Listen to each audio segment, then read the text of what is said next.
la autoconsciencia y la personalidad. Todo ocultista sabe que el cuerpo físico, el cuerpo de deseos o emocional, donde radican los sentimientos, los deseos, las emociones, etc., y la mente, relacionada con la imaginación, los pensamientos, la intuición, forman la personalidad, también llamada por algunos ego, el inferior, como es lógico, la personalidad terrenal. Mientras que la esencia o alma que está en el estado inmediatamente superior de los mundos a los que pertenece ese ego es el yo superior, o también diríamos el ego con mayúscula, el representante del espíritu real. También sabemos los ocultistas que el futuro próximo de nuestra evolución pasa porque ese ego domine a todos esos yoes, llamo yoes a todos esos deseos, esas pasiones, vicios, emociones, pensamientos, etcétera, que normalmente dirigen nuestra vida cotidiana y que con su automatismo de acción nos perjudican para que el ego ocupe su lugar. Por poner un ejemplo, el odio se podría considerar un yo de estos inferiores cuando domina al verdadero yo. De aquí que desde hace miles de años algunos maestros e iniciados se hayan esforzado en darnos las instrucciones para conseguir este hecho que deberíamos de conseguir, o al menos deberíamos esforzarnos y luchar todos por conseguirlo.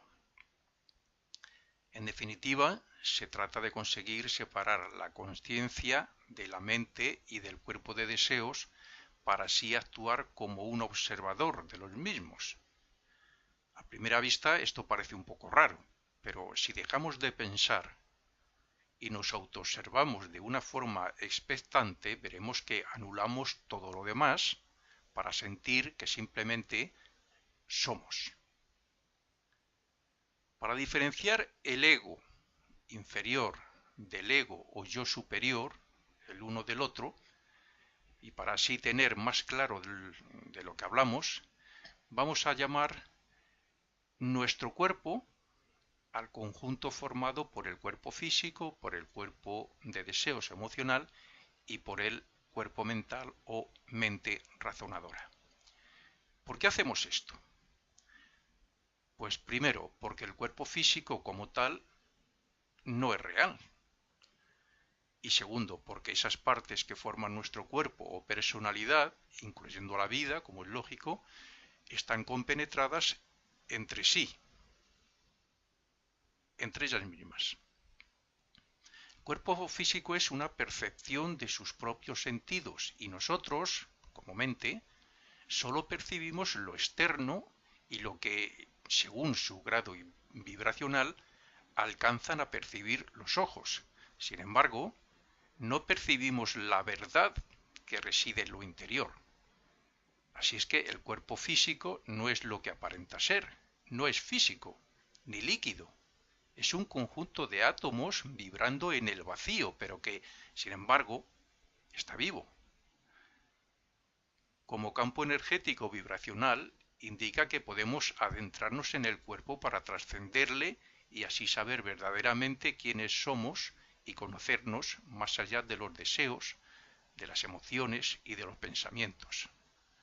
Por tanto, se trata de autoobservarnos, conocernos y alcanzar a nuestra verdadera esencia o alma para identificarnos con ella, mientras hacemos lo contrario con el ego o yo inferior. Como podemos comprobar, el aislamiento de los ruidos del mundo y de las respuestas involuntarias e inconscientes de nuestros cuerpos sutiles, sea el cuerpo de deseos y la mente, solo se puede conseguir por medio de la observación que hacemos como algo separado de todo ello, sea externo, lo que nos llega de los sentidos, o sea interno, como son los sentimientos, las emociones, los pensamientos que la mente crea sin que lo deseemos ni que seamos conscientes de ello. Para ser observadores o autoobservadores hay que estar como presencia expectante, es decir, conscientes de ese objetivo o hecho aquí y ahora. No se puede estar presente si se está pensando, porque si pensamos, estamos haciendo el papel de la mente como pensadores. Y eso solo se debe hacer, de una forma consciente, claro, cuando las circunstancias lo requieran en este mundo. Para estar presente en cada momento y encontrar la paz hay que separarse de la voz que habla en nuestro cerebro.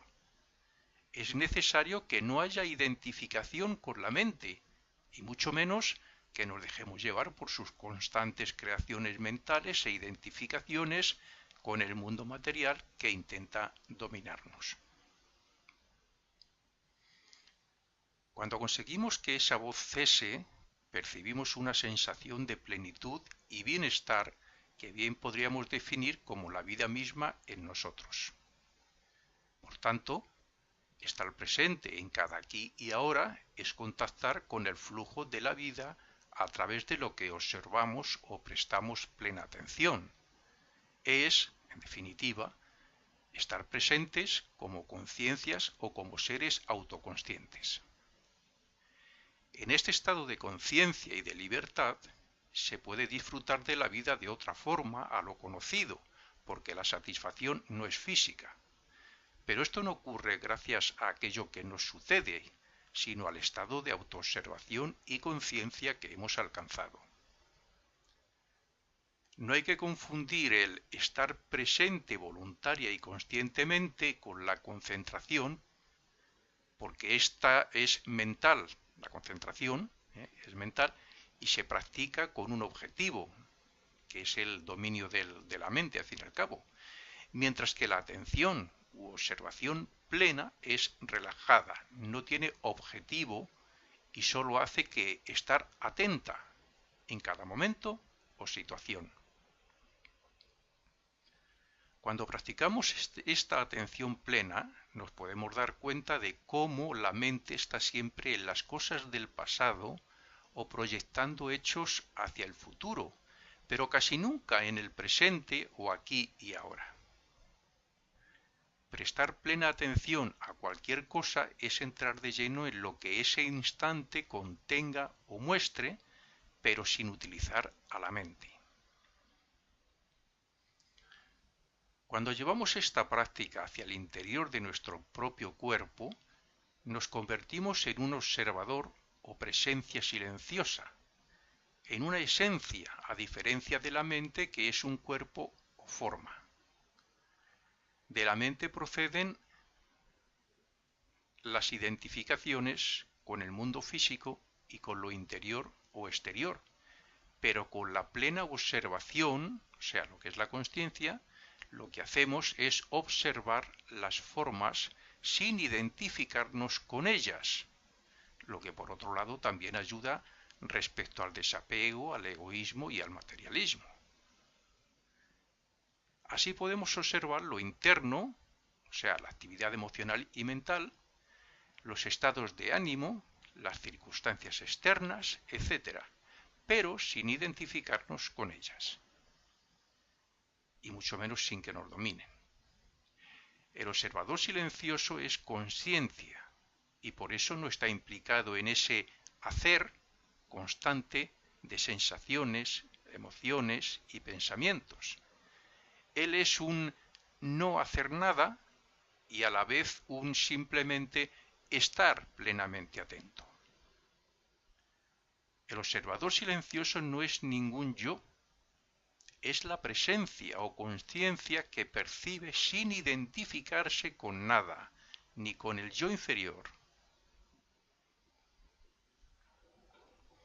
El cuerpo de deseos o emocional, junto con la mente, es uno de los dos aspectos personales que más impide el desarrollo espiritual y el control del ego o de la conciencia sobre la personalidad. Pero cuando digo impide, me estoy refiriendo a la visión que la mayoría de las personas tienen respecto a que las emociones, sentimientos y deseos dominan a la personalidad sin que ésta se dé cuenta de que puede impedirlo por el simple hecho de experimentarlos sin identificarse con ellos. De ahí la propia autoobservación. Cuando desde la posición del ego o alma dejamos de considerar a las emociones como energías positivas o negativas y las experimentamos como formas temporales de energías fruto de impactos externos o de los pensamientos de la mente, comenzamos a verlas y a vivirlas de una manera más profunda y diferente. Es decir, nos sentimos más libres porque no nos identificamos con ellas. Un motivo externo o un pensamiento interno puede causarnos, como efecto, odio, resentimiento, felicidad o alegría, pero el que eso nos afecte y nos haga actuar y responder o no dependerá del hecho de ser conscientes o lo contrario. Como casi autómatas que somos, la mayoría de las veces respondemos a lo que vemos y oímos, a lo que nos hacen o a lo que sentimos, con una emoción o deseo inconsciente, de lo que por cierto muchas veces nos arrepentimos después. Y digo inconsciente porque estamos tan acostumbrados e identificados con ellos que no nos damos cuenta de cómo nos sentimos impulsados o cómo respondemos. Nos convertimos en emociones, deseos y pensamientos, buenos o malos, y según sea su naturaleza, así nos comportamos y así engrandecemos ese amor, ese odio, ese resentimiento, etc. Como estos cuerpos están compenetrados y se comunican por su sutil vibración, cuanto más pensamos en ese impacto o pensamiento que nos ha afectado, por ejemplo el odio, más estimulamos y más alimentamos la correspondiente emoción, y ésta, a su vez, atrae otras similares de su entorno y vuelve a estimular a la mente para que volvamos a pensar y a engrandecer el tema que nos afecta. De esta forma, inconsciente, estamos convirtiéndonos en odio, emitiendo vibraciones de odio hacia el exterior y mostrando un semblante de odio, y todo por no saber liberarnos de todo ello desde la posición de ese observador silencioso, desde esa autoconsciencia de nosotros mismos. Cuando cualquier aspecto de este cuerpo de deseos nos afecta y nos domina, como por ejemplo las preocupaciones, los problemas, los miedos, etc., buscamos la manera de librarnos de ellos porque sabemos que nos puede obsesionar, transformar e incluso poner enfermos. Para encontrar una solución debemos meternos en el cuerpo, que es donde se origina todo esto que nos domina y perturba. Por tanto, si hacemos de observadores conscientes y estamos atentos plenamente a lo que ocurre entre las emociones y la mente sin entrar en ello y sin hacer juicios, entonces deja de identificarse y se libera. ¿Qué ha ocurrido, pues? Pues primero, que una energía mental o emocional ha penetrado en el cuerpo. Segundo, que el ego o personalidad ha respondido y se ha implicado e identificado con ello hasta engrandecerlo. Eso es ocurre cuando un problema, una preocupación, un mal sentimiento nos domina y le damos vueltas y vueltas y vueltas. Tercero, que el ego o conciencia lo ha observado sin inmiscuirse, desde la autoobservación.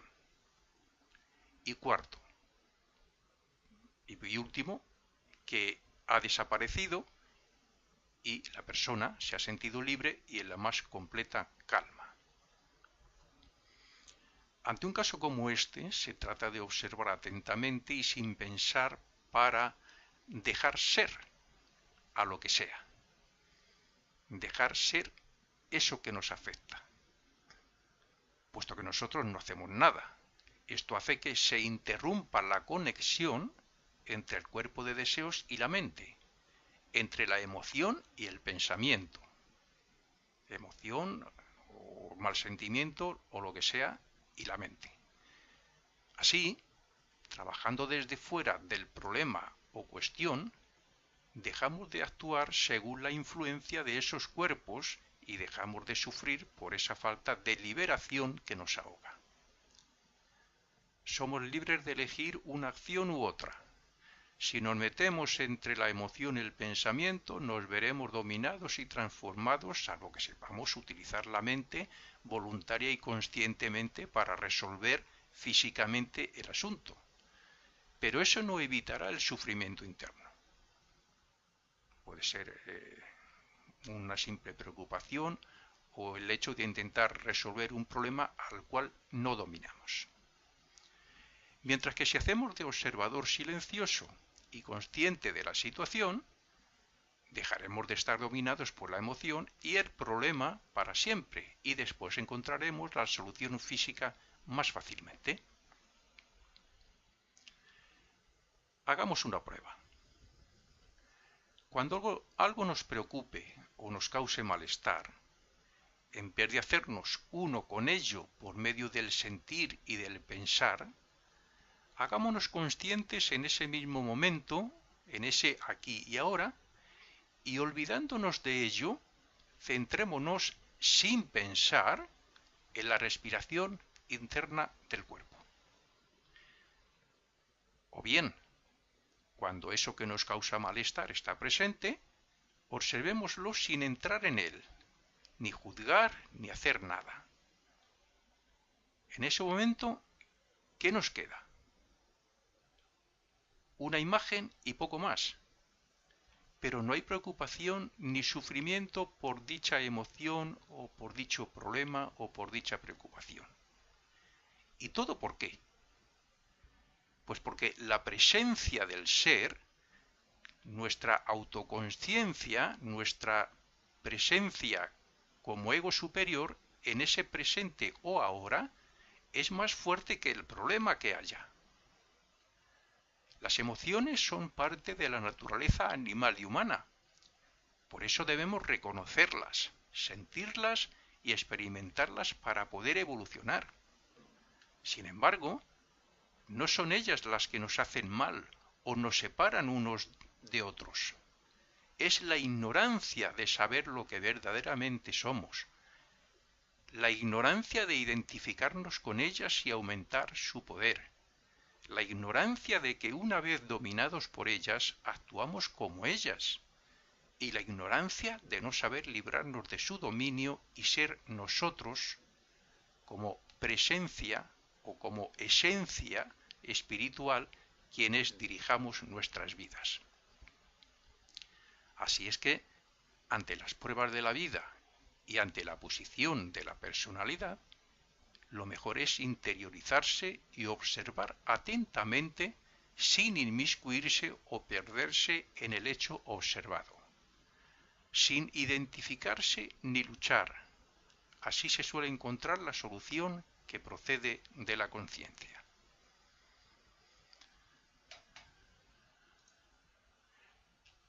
¿Quién no ha tenido resentimiento? Yo creo que todos. El resentimiento nace en nosotros por muchas cosas, como, por ejemplo, alguien que nos pone a prueba, nos provoca o nos da una lección que nos duele.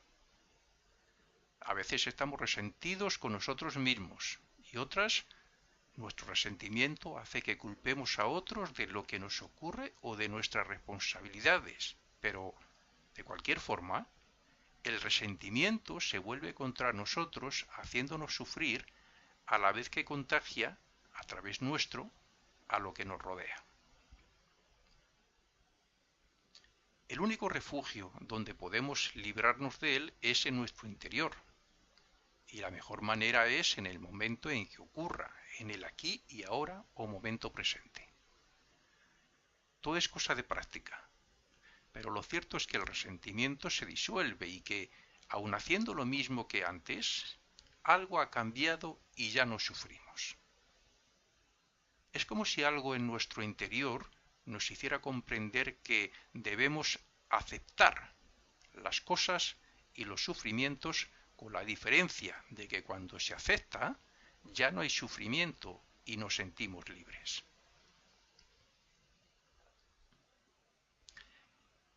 En nuestro interior tenemos la solución para todo. Vivir plenamente conscientes y atentos nos libra de sufrimiento, de preocupaciones, etcétera, etcétera. Da igual que nos sintamos víctimas de alguien, que juzguemos a otro o a nosotros mismos, sea lo que sea, algo nos hace sentir una especie de sufrimiento dentro de nosotros. Pero si se presta atención a esa sensación, ésta cambia y encuentra una solución. Observarnos internamente nos facilita una solución que deberíamos aceptar, porque viene de un nivel superior al de la personalidad.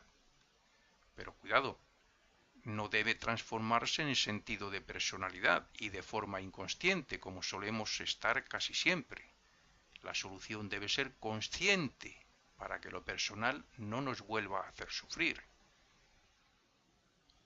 Cuando observamos las creaciones y manifestaciones de la personalidad, o sea, los sentimientos de agresión, envidia, crítica, etc., no debemos identificarnos con ellas y hacerlo nuestro, como solemos hacer por medio de la identificación generalmente, porque entonces nos domina y puede que incluso nos haga llegar más lejos, causándonos más sufrimiento. Lo ideal es observarlo imparcial y atentamente, o sea, como conciencia o ser, para así luego desapegarnos y ver cómo desaparece. Por lo general, y cuando se sufre emocionalmente, se suele culpar a los demás o a las circunstancias. Aunque estemos dominados por una emoción o por un deseo que nos hace sufrir, solemos negarlo y aparentar que todo va bien, a la vez que vamos contaminando con esa vibración a quienes nos rodean. Cuando, a raíz de una prueba o problema, surge una emoción que nos aflige y no la resolvemos a tiempo, deja dentro de nosotros su huella. Una huella que, a su vez, aumentará todas las dejadas anteriormente, contaminando así el cuerpo de deseos y a la mente y causándonos más sufrimiento cada vez que afloren. Así es como ante los desafíos de la vida nos manifestamos como esas huellas que hemos dejado en nosotros antes, sean de rencor, de odio, enjuiciamiento, crítica, etc. Y lo peor es que por más que queremos eliminarlos de nuestra vida, más nos cuesta y surgen cuando menos lo esperamos y a la menor provocación. La solución está en absorberla cuando se manifiesta, ver cómo actúa esa emoción o huella y ver cómo nos influye porque estamos apegados a ella. Entonces, y mediante el desapego, será como nos liberaremos para comprobar después que ya no tiene poder sobre nosotros. Está claro que cuando rechazamos o nos resistimos a algo que cada vez que una emoción o deseo nos hace juzgar, odiar, etc., o que cuando intentamos eliminarlo, estamos eligiendo sufrir. Y además voluntariamente, porque el verdadero ser tiene una herramienta principal, un medio muy fuerte de dominio y de poder, que es la voluntad. Esto no ocurre cuando enfocamos la atención plena en nuestros cuerpos sutiles, en el cuerpo de deseos o la mente, cuando observamos las emociones, los sentimientos, los pensamientos que crea la mente. Porque el hecho de observar lo que pasa dejando que la emoción o el pensamiento sea libre y sin ni siquiera intentar hacerlo desaparecer, entonces, y aunque parezca muy grande, terminará desapareciendo. Es cierto que hay emociones que son muy persistentes y vuelven a intentar manifestarse una y otra vez para hacernos sufrir porque se han hecho muy fuertes en el ego inferior, en la personalidad. Y este está muy identificado con ella, pero poco a poco, y según llevemos a la práctica esta enseñanza, conseguiremos que no nos hagan sufrir. La negatividad que cada uno de nosotros lleva dentro no es sólo de esta vida, sino que también procede, en parte, de los resultados de otras vidas anteriores y puede estar ahí para manifestarse a modo de prueba, tentación, sufrimiento kármico u otros aspectos. Puede estar latente, pero también puede despertar en cualquier momento y hacernos sufrir o hacernos actuar de forma que el efecto sea también sufrimiento. Es, por tanto, como un ser que busca alimento y que nosotros reconocemos y no nos importa, por lo general, alimentarle con nuestra maldad, con nuestra irresponsabilidad y con nuestra negatividad en todos los sentidos. Como generalmente no nos autoobservamos internamente, no nos damos cuenta y actuamos automáticamente o por hábito y la alimentamos aumentando así su poder sobre nosotros, así el que suele criticar muy a menudo lo seguirá haciendo aunque su conciencia le diga que no lo haga, o aunque tenga problemas y sufra por sus críticas. Así, cada patrón negativo que cada uno tiene va dominando incluso a la mente, haciendo que ésta piense en esa negatividad, y ésta, a su vez, y cada vez más, intenta impulsar al cuerpo físico a la acción, a la vez que los propios pensamientos causan dolor. Estas manifestaciones producen una sensación física que, si enfocamos nuestra atención en ella, aunque haga falta hacerlo varias veces, la unión entre la negatividad y la mente se terminará y se producirá una transmutación del sufrimiento. Esta es una buena manera de deshacerse o de transformar esas negatividades del pasado que nos dominan y nos impulsan a hacer un mal que, tarde o temprano, nos trae sufrimiento. Al mismo tiempo, esta práctica aumenta el poder de la conciencia. Solo es necesario observarlas consciente y voluntariamente, como observa el verdadero ser o ego, aquí y ahora.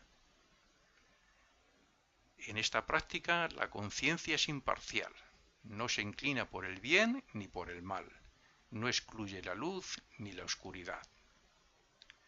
Por consiguiente, cuando observamos nuestro interior desde ese estado, no despreciamos nuestras negatividades ni lo que nos hace sufrir. Más bien nos damos cuenta de que todo eso que antes rechazábamos y a lo que nos resistíamos nos brinda la oportunidad de librarnos del pasado. El hecho de observar como conciencia todo lo que antes rechazábamos hace que no nos resistamos a verlo y que lo aceptemos como tal. Es decir, la conciencia nos transforma en luz un poquito más cada vez que actuamos así. Tampoco hay que olvidar que el hecho de ser conscientes de que las formas del pensamiento están animadas por vidas y que debemos identificarnos con ellas y no con las formas, nos permite ir más allá de la mente y progresar como consciencias, obteniendo así alegría y felicidad.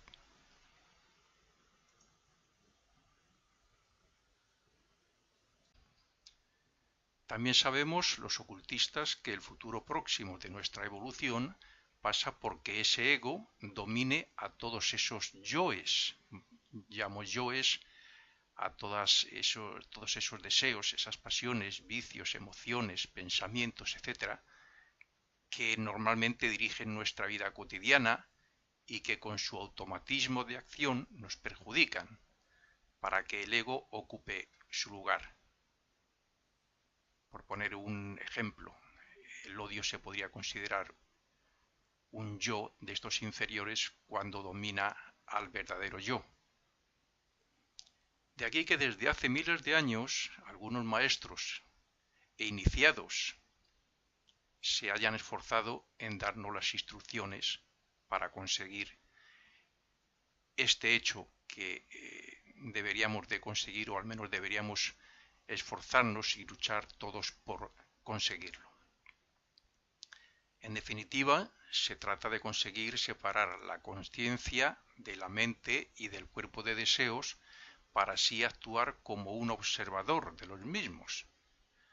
A primera vista esto parece un poco raro, pero si dejamos de pensar y nos autoobservamos de una forma expectante, veremos que anulamos todo lo demás para sentir que simplemente somos. Para diferenciar el ego inferior del ego o yo superior, el uno del otro, y para así tener más claro de lo que hablamos, vamos a llamar nuestro cuerpo al conjunto formado por el cuerpo físico, por el cuerpo de deseos emocional y por el cuerpo mental o mente razonadora. ¿Por qué hacemos esto? Pues primero, porque el cuerpo físico como tal no es real. Y segundo, porque esas partes que forman nuestro cuerpo o personalidad, incluyendo la vida, como es lógico, están compenetradas entre sí, entre ellas mismas. El cuerpo físico es una percepción de sus propios sentidos y nosotros, como mente, solo percibimos lo externo y lo que, según su grado vibracional, alcanzan a percibir los ojos. Sin embargo, no percibimos la verdad que reside en lo interior. Así es que el cuerpo físico no es lo que aparenta ser, no es físico, ni líquido. Es un conjunto de átomos vibrando en el vacío, pero que, sin embargo, está vivo. La autoconsciencia y la personalidad. Todo ocultista sabe que el cuerpo físico, el cuerpo de deseos o emocional, donde radican los sentimientos, los deseos, las emociones, etc. Y la mente, relacionada con la imaginación, los pensamientos, la intuición, forman la personalidad, también llamada por algunos ego, el inferior, como es lógico, la personalidad terrenal. Mientras que la esencia o alma que está en el estado inmediatamente superior de los mundos a los que pertenece ese ego, es el yo superior, o también diríamos el ego con mayúscula, el representante del espíritu real. Como campo energético vibracional, indica que podemos adentrarnos en el cuerpo para trascenderle y así saber verdaderamente quiénes somos y conocernos más allá de los deseos, de las emociones y de los pensamientos. Por tanto, se trata de autoobservarnos, conocernos y alcanzar a nuestra verdadera esencia o alma para identificarnos con ella, mientras hacemos lo contrario con el ego o yo inferior. Como podemos comprobar, el aislamiento de los ruidos del mundo y de las respuestas involuntarias e inconscientes de nuestros cuerpos sutiles, sea el cuerpo de deseos y la mente, solo se puede conseguir por medio de la observación que hacemos como algo separado de todo ello, sea externo, lo que nos llega de los sentidos, o sea interno, como son los sentimientos, las emociones, los pensamientos